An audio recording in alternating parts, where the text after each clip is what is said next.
This was the first trilateral meeting between China, Japan, and South Korea in a few years now. What did we see come out of this summit?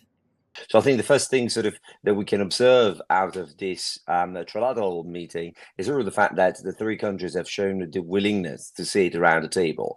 Now, the key thing within this is also that the conditions for the meeting to take place are rather different from the spirit of the original trilateral meetings, because the original ones really focused on the pursuit of free trade agreements of sorts. Today is about very much almost the opposite. It's about mitigating a number of growing concerns that the three actors have, and in particular, South Korea and Japan, insofar as China is concerned, both in economic and security terms. The talks between the three countries largely centered around trade agreements. Were there any topics that were off the table?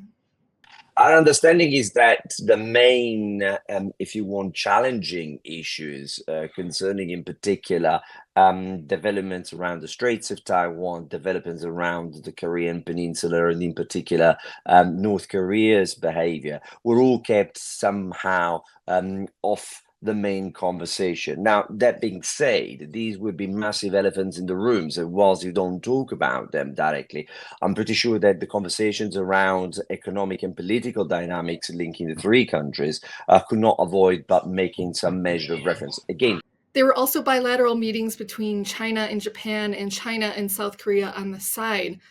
What was different about those?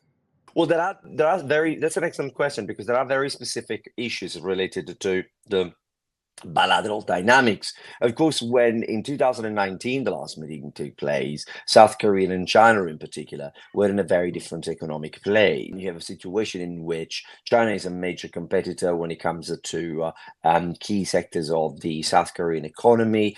When it comes to Japan and China, the economic relationship had already started to change in the mid 2010, and I think what at the bilateral level at this point was very important to discuss was perhaps the question of cross-strait relations, and in particular the fact that that would any sort of greater increase across the strait, or rising levels, or attempts at normalizing a higher level of coercion, we'll probably see Japan being directly affected and impacted from it. So it is absolutely remarkable and significant that these bilateral talks are taking place, because these are complex and intimate relationships on both sides, both Japan and South Korea.